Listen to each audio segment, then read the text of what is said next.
છૂટક બાદ હવે જથ્થાબંધ મોંઘવારીમાં પણ વધારો થયો છે।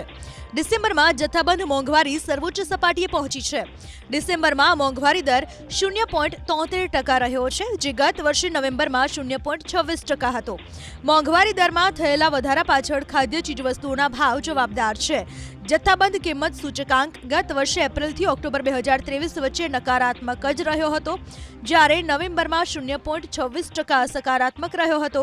ડિસેમ્બરમાં ફૂડ ઇન્ફ્લેશન 9.38% થઈ ગયું હતું, જે નવેમ્બર 2023માં 8.18% હતું। વાણિજ્ય અને ઉદ્યોગ મંત્રાલયે સોમવારે જથ્થાબંધ મોંઘવારીના આંકડા જાહેર કર્યા હતા।